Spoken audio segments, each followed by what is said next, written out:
Erev Tov Rabotai, we are continuing with our Mishna Yomi, Masechet Nedarim. We are up to Perik Bet, Mishnah Aleph. Today's Mishnah should be Leiru Nishmat, Neria ben Svetlana, Ranbai Eliyahu ben Burcha Israel, ben Chana bat Miriam, Menuchatam began Eden, Amen, and Avdi ben Chaim Nechaim v'derefua Shelemav Daniel Shalom ben Rosa, Betoch Shah Chulei Israel. We have learned that there are two ways in which a person can make a neder. Either he simply says that the object of the neder is prohibited, or he links it to an item that itself is prohibited because of a person's declaration. For example, this is like a sacred offering. The previous chapter cited examples in the Nedarim that are valid because they refer to items of this type. This chapter begins by dealing with statements that are invalid Nedarim because they are linked either to items that are forbidden by the Torah without a person's declaration, or to items that are not forbidden at all. Velu mutarin, and these are permissible, meaning the following statements do not make anything prohibited. Chulin she'ochalach, if one person says to another, that which I eat of yours is like chulin, non-sacred foods to me, he remains permitted to eat other person's food because he linked it to chulin, which is permissible. Now this ruling is obvious. The Mishnah cites it by way of introduction. Just as this neder is meaningless, so are the following nedarim.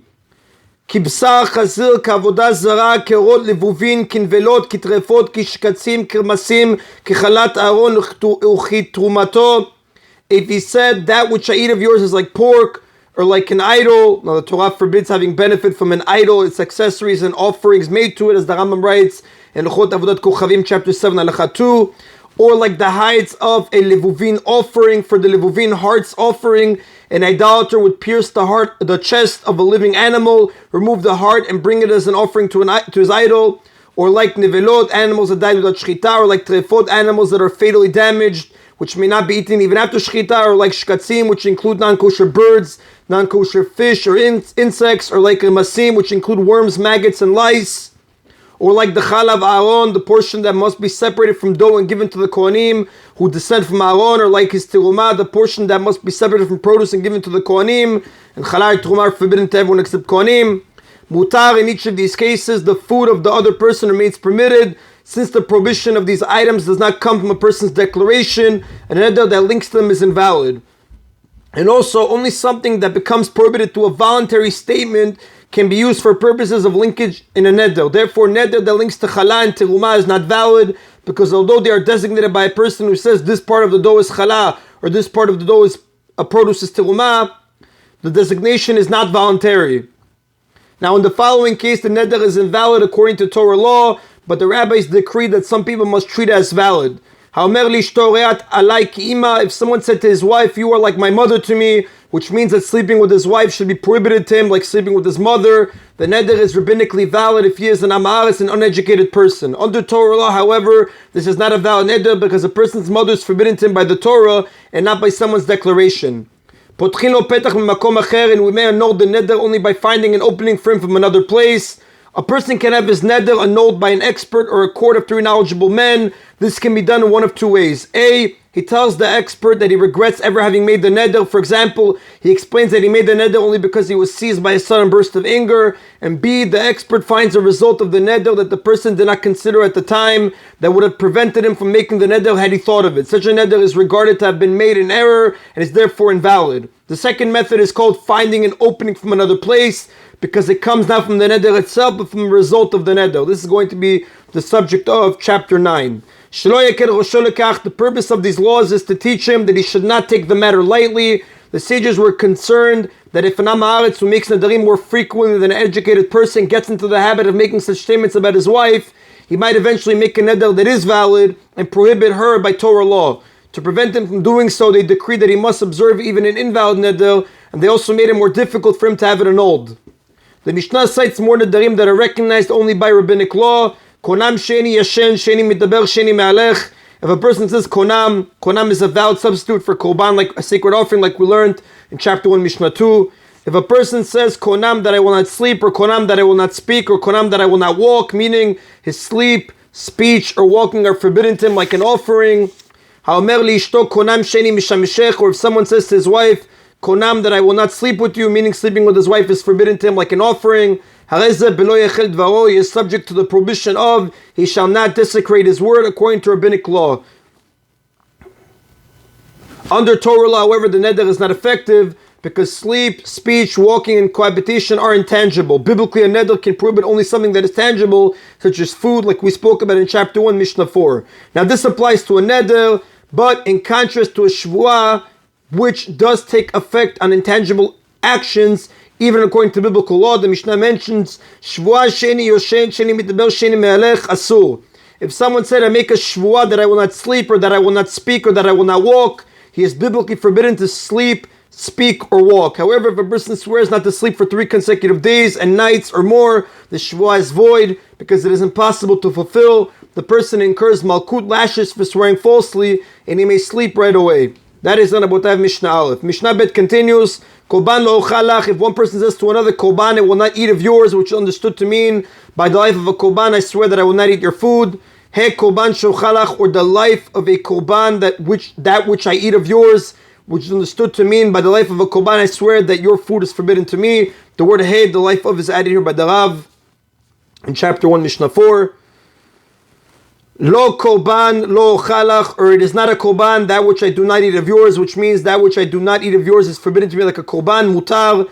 In each of these cases, the other person's food remains permitted to him. The first 2 statements are ineffective because they are expressed in the form of shvuah by the life of a korban, which is meaningless.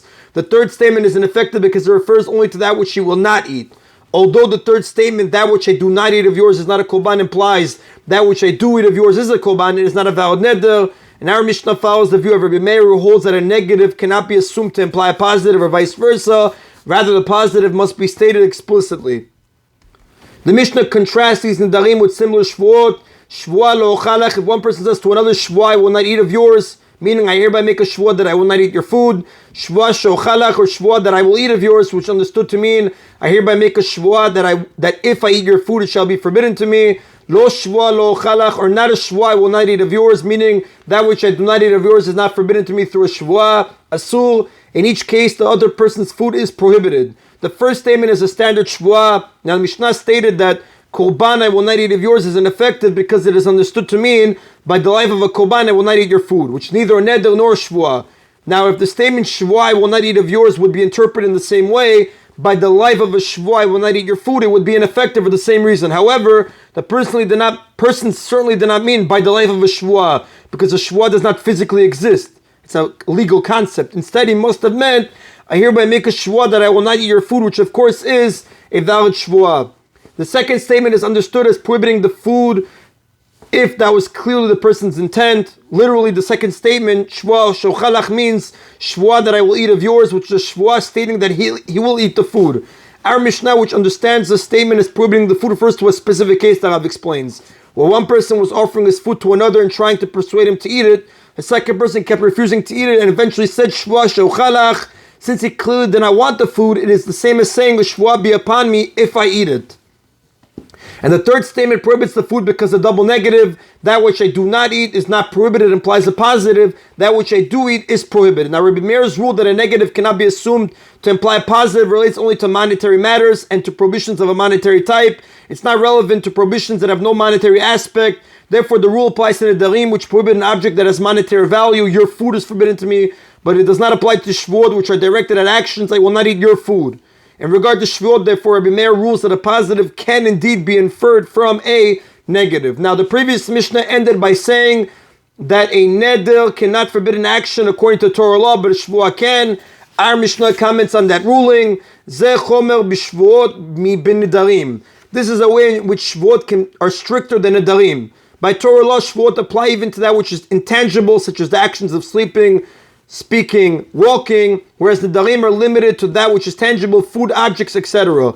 By using the word stringency, the Mishnah implies that the nedarim referred to here are valid to some degree, but are not treated as strictly as the shvuah. So the reference cannot be to the nedarim mentioned in this Mishnah, korban I will not eat of yours, because they are not valid at all. Rather, the reference is to the nedarim at the end of the previous Mishnah, which prohibit an action. For instance, konam, that I will not sleep. These indeed have some validity, for although they are biblically ineffective, they must be observed under rabbinic law.